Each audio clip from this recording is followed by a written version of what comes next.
Hello everyone, I am back with my next video based on chapter 7 querying using SQL. Now in this video I'll explain you integrity constraint. As you all know, constraints are check or condition rules which we apply on a column of a table or many columns of the table. We have various constant in MySQL. They are not null, primary key, unique, default, check and foreign key. Actually, when you apply constraint, it is used to maintain the integrity of the data. You can apply constraint according to the column. It means in the column level or inline constraint. Means whenever you are defining the column, name of the column, data type, size, at that time you can define, that is column level or inline constraint, or you can define at the end of the table, that is known as table level or outline constraint. For example, primary key, foreign key. Now type of constraint, not null constraint.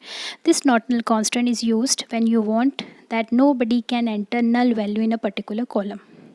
If user is leaving a particular column, you can set a default value. So in that case, we can use default constraint. Next is unique. Unique constraint is used if you want no duplicate entry in a particular column. Check constraint is used if you want a particular type of data to be entered in a particular column. So we can give condition in the form of a check. Then comes to important primary key and foreign key. Primary key is a column which allows not null values as well as unique value. It is used to identify a row uniquely. You can have only one primary key constraint in a table. Next is foreign key constraint. It is a non-key attribute which takes its value from the primary key or unique value of another table. What is the difference between unique and primary key?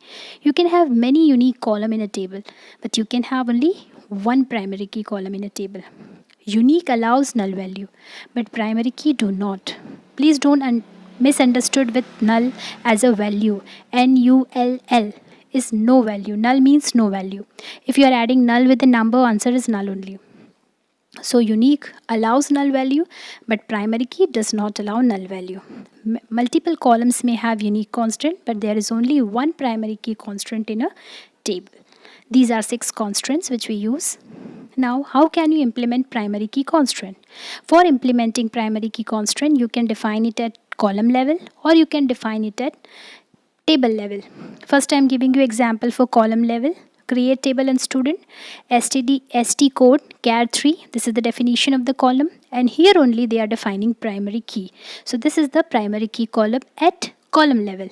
In the second example, they are defining the table and different columns also they are defining.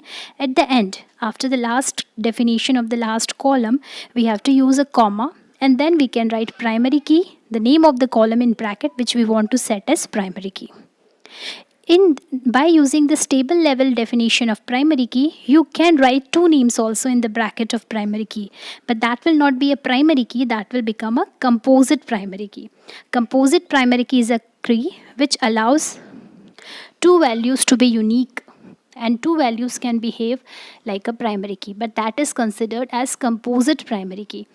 It can be defined only at table level, not at column level, because if you will define at column level, it will give you the error message 2 primary keys are not allowed. So I hope I am clear. Composite primary key is not similar to primary key. Primary key we can have only one, but we can have in the composite primary key 2 columns as composite, but their combination or their pair should be unique. That is composite primary key. Implement constraint in a table. See, I'm sharing you with one more example. Create table student, st code character 3. This is the first column, and not null primary key constraint we have applied. St name char 20 not null, comma. Admission number again. We are applying a constraint unique. st6 char 1 default m. So here we are applying default constraint. Please take care, don't use default equals to m, only default m, since it is character data type, so m is written in inverted comma. In the last column, check constraint, you have to write the condition of check in a bracket with the name of the column and whatever you want to. Here we want user to enter age greater than or equals to 5 only. All are column level constraint. In the second example, we are defining primary key at the last. code, name, city, pay. Just see the last column, pay decimal 10 comma 2. This is the last definition, and then after you have to use a comma, and then after primary key, which column we want to set as primary key, that name of the column should come in the bracket, and then we have to close the bracket. So in the second example, it is table level constraint. You can use both the level constraint for primary key as well as foreign key. Now, foreign key. Foreign key is a non-key attribute of a table which takes its value from the primary key or unique from another table. Okay? Each time when records is inserted or updated in the table, the other table is referenced. Means if you are making any changes in the parent table, so child table will also be affected in that. If you are deleting any row from the parent table, then automatically that row will be affected in the child table also. Now you can see here, whenever we talk about primary key, we will have two tables, one is child and one is parent. The constraint requires two tables in which reference table having primary key called parent table and table having only foreign key. As I have already told you, parent table have primary key and child table have primary key as well as foreign key. See here, I am sharing you two table employee, EMPID, name, city, salary, depth, NO. Second table is department, depth, NO, depth name, head, location. Here in the department table, we have depth, NO is a primary key. And the same column is coming in the employee table also. An employee table itself has its primary key column as EMPID. So employee table has a primary key as well as it has a column which is primary key in the department table. So here employee is a child table and department is a parent table. I hope it is clear. The department table which has only primary key and this primary key column is existing in another table. So that table will be child table and this table is a parent table. Now how to implement foreign key? So create table department. Depth NO char 2 not null primary key. Since it is a parent table, so we have to define only primary key. Depth name character 10 not null. Head character 30. It is clear. It is similar to the examples which I have already shared with you. Now kindly pay attention towards the foreign key example. Create table employee. EMP char 3 not null primary key. This is the primary key column of employee table. Then name, city, salary and department NO. See, department NO is again, this is the column which we want to reference with the depth NO column of department table. So first we have to define it. Depth NO character 2. See, the data type and size is also similar to the depth NO column of department. Then comes comma foreign key. Which column we want to set as foreign key? So its name will come in the bracket. Then come references. Since we want to maintain the referential integrity, so we have to use word references. Then name of the parent table. Name of the parent table is department. And then name of the primary key column of the parent table. So depth NO in bracket, bracket close, semicolon. I hope it is clear. Foreign key, then child table, the column which we want to set as foreign key, name of that column, references, name of the parent table, and then that its primary key column. A table can have many foreign key and foreign key may have repeated value. Primary key do not have, but foreign key can have repeated value in it. Then suppose you want to add a new column. Then we will use alter table command. I have already explained you what is the condition. Alter table, name of the table, add, then table ka name, column name and its data type. Alter table student add age integer. Then we can apply even check constraint. Whenever we are using any column, whenever we are adding any column, we can apply constraint also with that.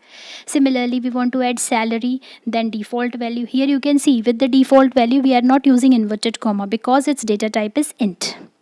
When you want to make a column as a primary key, so in that case also we use add, alter table emp, add primary key, the name of the column in bracket.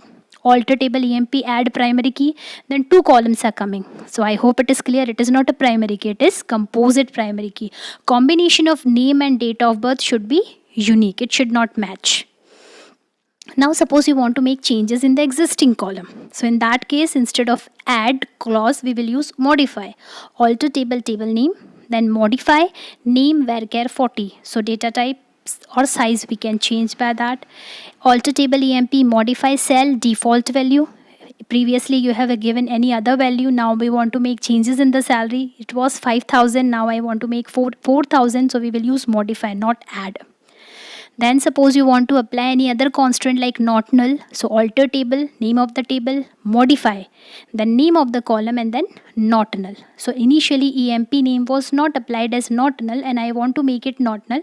So instead of add, we will use modify. So we use modify clause with the column which is already existing, which we have already created by using create table command. So in that case we use modify clause. But if you want to add something in the table definition, so in that case we will use add clause in the alter table command. If you want to remove or column or constant, then in that case also we'll use alter table command. It's a multi-purpose command. It is used for so many things. So we'll use alter table, name of the table, then drop, name of the column which we want to drop.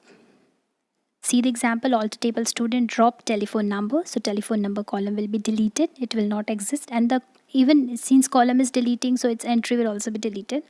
Alter table student drop primary key. It is used to drop the primary key constant. Means column will be there only. Only condition of primary key or primary key constant will be removed from the table. Name is, we are not giving the name of the column because we know that we can have only one primary key column in a table. Then if you want to make changes in the name of the column, suppose initially name of the column is SAL and I want to make it salary. So in that case, we have to use change clause. We cannot use modify. Alter table, table name, then change the previous name or the old name, then new name, data type and size. For the salary column, it is alter table student, change SAL, salary, integer 5. I hope I am clear. Alter table is used for changing the name of the column, whatever name that can be changed. Now suppose you want to view the constant. What are the constant which we have applied? Suppose you have created a table, you have applied so many constant. Now you forget, you want to know what I have done. So in that case we can use describe command, describe and then name of the table. Or another condition is you can use show create table and then name of the table. It will show you as it is the way you have created the table. Show create table and then name of the table. Now enabling and disabling foreign key constraint. With foreign key you have very nice condition, you can enable or disable it. If you have applied foreign key constraint and you are making changes in the parent table, so in the child table also the changes will be reflected. It can be updated or deleted. But if you want that for 2 or 3 condition, it will not work. So you can make it disable. And then after after making changes, after few queries, you want it will work. So you can again enable it. How can we do that? So for that we'll use set foreign key checks equals to 0. If you are using this command, so foreign key constant will be disabled. It is there in the table, but it will not work practically. Then you can do whatever you want to do with the parent table and the child table. And then after, again if you want that foreign key should work, changes will be reflected in the child table also. So use command set foreign key checks equals to 1. So it will make your foreign key enable. Now, grouping records in a query. As I have already explained you in my previous video, we have 2 types of functions, scalar function and aggregate or group function. Aggregate or group functions are sum, min, max, average and count. That is very clear to you. Now in this video, I am going to explain you about group by clause. It is used with select command with select query, and whenever we are using this particular clause, it will help us to make groups, and it is used only with the column which has similar entries. You can make group by and then a column name, so in that particular column different groups of different entries will be made. For example, you have a column as department. It has various salesmen, president, clerk, so many jobs are there. So if you want to make groups of different jobs, we will use group by job or group by designation or group by post, whatever you have.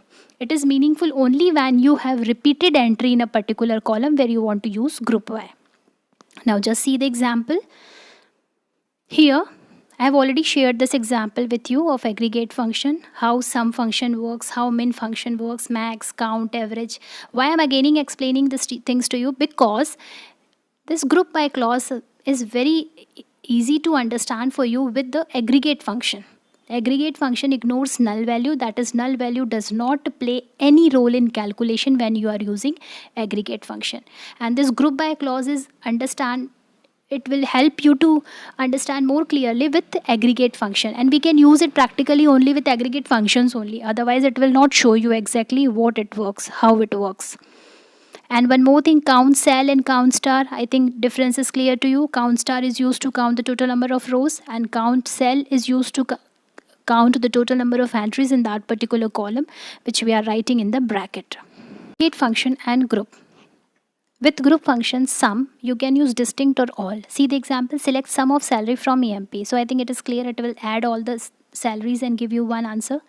Sum distinct salary. So if you have two repeated salary, so it will add only the distinct one. Means suppose you have 2 times 2000, so it will take only 1 times 2000.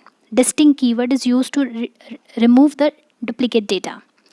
Then select sum of salary from EMP where city equals to Kanpur. What does it mean? You have to find salary of only sum of salary of only those employees जिसकी city is Kanpur. But suppose you want sum of salary from EMP group by city. This query is very important. Here we want to make groups of cities. So one group will be made of Kanpur, of Delhi, Mumbai, whatever entries are there. So all those who are doing job in Kanpur, their salary will be displayed by using this sum salary. I hope I am clear. Select job, comma, sum of salary from EMP group by job. Now this command is used to make groups by job. Clerk will be in one group, all clerks. Then president in one group, salesman in one group. So their name will come. And in front of their name, their sum of salaries means all the clerks are getting how much salary. So their sum will be displayed in front of the name. So aggregate function will be used with group by. Now one more thing which you have to pay attention, group by job. So here in select query, we are taking only job or any aggregate function. Whenever you are using group by, please take care. Whatever column name you want to use after job, that can be any aggregate function or the column name which you are using with group by. Similarly, we can use with minimum also. Min is used to give minimum value. Select minimum salary from EMP, group by city. So it will make group of cities and minimum salary it will display. Group by job, so it will make groups according to the job and then minimum salary will be displayed. Similarly, we can work with max, average, count, each and everything will work same. What one important thing which you have to take care, whenever you are using group by, please take care the name of the column by which you are making group, that column name will come with aggregate function only. Do not use scalar value function, otherwise it will not give error but it will display incorrect answer. I hope I am clear to you. Now in group, if you want to give any condition, so instead of using where, we will use having. You may use any condition on group. If required, having clause is used to apply a condition on a group. See the example. Select job, sum in bracket pay from EMP group by job. Here we are making group by job column. And job will be arranged according to the entries. We'll make different groups of job. And then sum of pay will come according to the job. Now in this we want to give a condition. So instead of using where, we will use having sum of pay greater than equals to 8,000. Now answer will be displayed only for those job with its sum whose sum of pay is greater than 8,000. I think it's clear. So if you want to give any condition in group by, so instead of using where, we will use having. See the example, having average pay greater than 7,000, having count star greater than equals to 5, having sum of pay greater than equals to 8,000, like this.